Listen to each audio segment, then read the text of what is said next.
मैंने अभी पढ़ी है तहज्जुद की नमाज और बाहर देख सकते हैं आप पूरा अंधेरा है। हालांकि अभी बज चुका है 5:30 और थोड़ी देर में होने वाली है फजर की अजान। फिर पढ़ेंगे हम फजर की नमाज।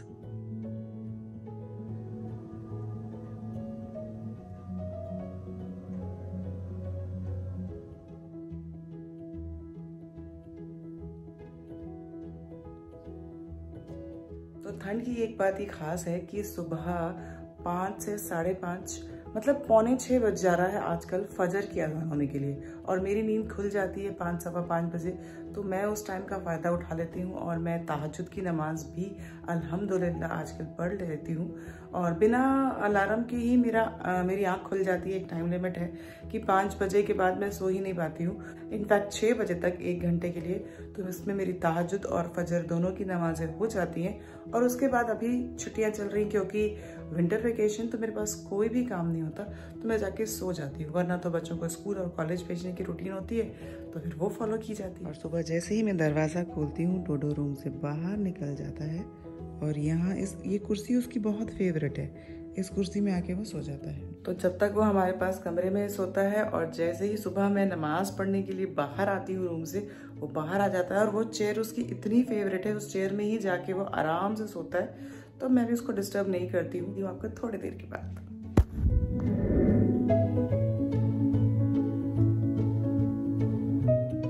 तो आज मैं आपके साथ शेयर करती हूँ कि मैंने नमाज़ कब से, किस उम्र से पढ़नी शुरू की, मुझे नमाज का शौक़ कैसे हुआ।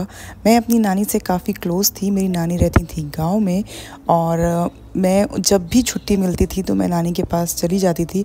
आई थिंक मैं क्लास 5th के एग्ज़ाम देकर गर्मी की छुट्टी में नानी के पास गई थी और मैंने देखा कि जहाँ प्रॉपर सब गांव में सभी नमाज़ पढ़ते थे। मैंने सोचा कि मुझे भी नमाज़ सीखनी चाहिए। ये मैंने ख़ुद से इंटरेस्ट दिखाया नानी को और नानी ने मुझसे कहा कि ठीक है, तुमको नमाज़ पढ़नी है तो कुछ चीज़ें तुमको आनी चाहिए। नानी ने मुझे सब लिख कर दिए और मैंने उनको अच्छे से याद किया। फिर नानी ने मुझे नमाज़ पढ़ने का तरीक़ा सिखाया।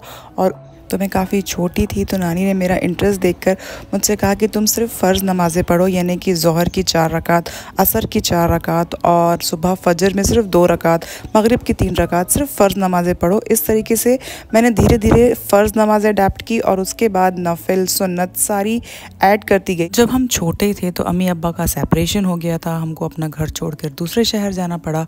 उस वजह से हमारा कुरान भी कंप्लीट नहीं हो पा रहा था। हम काफ़ी डिस्टर्ब थे। के बाद फिर मैं नागपुर चली गई अपने 11th-12th के लिए। तो मगर मैंने कुरान पढ़ना कभी भी नहीं छोड़ा। शायद हम स्लो पढ़ रहे थे इसलिए वो कुरान कंप्लीट नहीं हो पा रहा था। कुरान कंप्लीट हुआ मेरा शादी के बाद। मैं नानी के बहुत ज़्यादा क्लोज़ थी। नानी मेरी फ्रेंड जैसी थी। नानी मुझे हमेशा समझाती थी कि अच्छी लड़कियां ये नहीं करती, अच्छी लड़कियां वो नहीं करती। तो नानी का कहना मानना, हर अच्छा काम करना, नानी के गुड बुक्स में रहना मुझे बहुत ज़्यादा पसंद था। तो गांव में ना मस्जिद नहीं थी हमारे, तो अज़ान का टाइमिंग हमको नहीं मालूम पड़ता था। हम अंदाज़े से ही कि अब फजर हो गई है, ज़ोहर हो गई, असर हो गई, हम अंदाज़े से ही नमाज़ पढ़ते थे।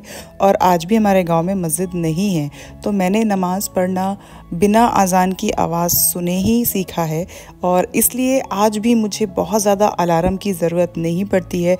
नमाज के टाइम पर मैं ऑटोमेटिकली उठ जाती हूँ। ये शायद मेरे बचपन की प्रैक्टिस है जो आज मुझे काम आती है। तो बेसिकली नमाज़ मैंने नानी के गुड बुक्स में रहने के लिए सीखी थी, नानी के वजह से सीखी थी और नानी के ज़रिए ही सीखी थी।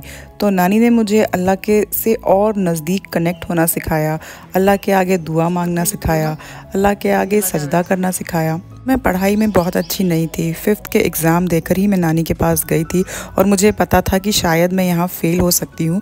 तो मेरी एक परमानेंट दुआ थी अल्लाह से कि मैं सजदा करने के बाद, नमाज़ पढ़ने के बाद अल्लाह से एक ही दुआ मांगती थी, या अल्लाह मुझे पास कर दे। और मैंने देखा कि मैं पढ़ती गई और मैं किसी भी साल फेल नहीं हुई। हालांकि मैं पढ़ाई में बहुत अच्छी नहीं थी, प्रो नहीं थी, बट मैंने कभी भी कोई भी क्लास रिपीट नहीं की। और शायद ये दुआ मांगने के लिए मैंने नमाज़ सीखी थी।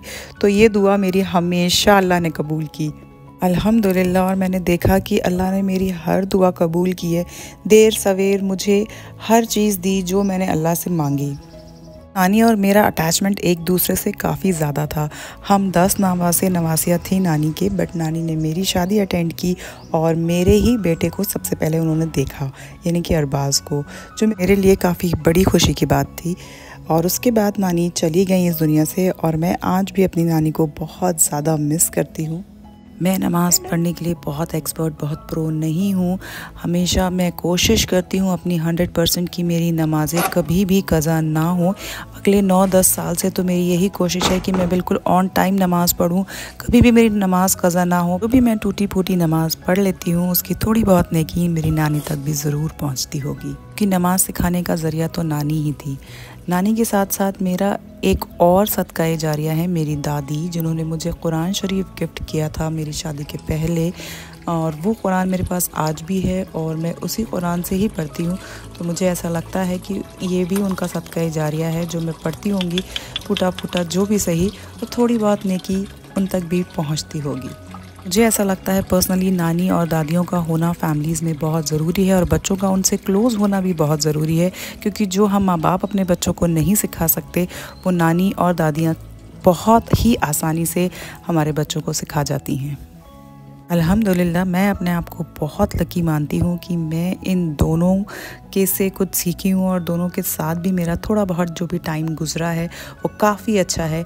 मेरी नानी भी बहुत अच्छी थी, मेरी दादी भी बहुत अच्छी थी। शायद यही रीज़न है कि मैं अपनी नानी सास के भी काफ़ी क्लोज़ हूँ, मैं अपनी नानी सास से भी काफ़ी मोहब्बत करती हूँ। तो मुझे ऐसा लगता है ना, फैमिली में नानी और दादियाँ होना ज़रूरी है और वो बच्चों के साथ में बैठकर कुछ टाइम ही सही बच्चों को कुछ दीन सिखाएं, ताकि ये उन्हीं के लिए आगे सदका जारिया का काम करेगा। अगर वो बच्चा उस दीन को फॉलो करेगा, समझेगा, अपनी प्रैक्टिस में लाएगा, तो नानी और दादियों को अपने नाती और पोतों के साथ आपका एक बहुत अच्छा फ्रेंडशिप वाला बॉन्ड होना चाहिए। दुनिया के लिए आप कैसे भी हैं, स्ट्रिक्ट हैं, जो भी हैं, मगर नाती पोतों के साथ में आपका एक बहुत ज़बरदस्त बॉन्ड होना चाहिए, जिससे वो आपके साथ में एकदम फ्री महसूस करें किसी भी टॉपिक में बात करने के लिए। ऐसी मेरी सोच है। तो आप में से कुछ लोग एग्री करते हों, कुछ लोग नहीं करते होंगे मेरी इस सोच से, बट यही मेरी सोच है, यही मैंने सीखा है। आज के लोग कहते हैं कि लड़का और लड़की बराबर होते हैं। ये नानी ने मुझे बहुत पहले ही समझा दिया था कि बेटा, लड़का और लड़की कभी भी बराबर नहीं हो सकते। ऐसी बहुत सारी छोटी छोटी बातें नानी ने मुझे समझाई थी, जो आज की प्रैक्टिकल दुनिया में मैं देखती हूँ तो मुझे लगता है हाँ सच है, नानी ने बिल्कुल सच कहती थी। तो चलिए इस टॉपिक को यहीं तक रखते हैं। आपको कैसा लगा ये टॉपिक मुझे कमेंट सेक्शन में ज़रूर बताइएगा। वीडियो अच्छा लगा हो तो like, share and subscribe to my channel. मिलते हैं फिर अच्छे वीडियो में।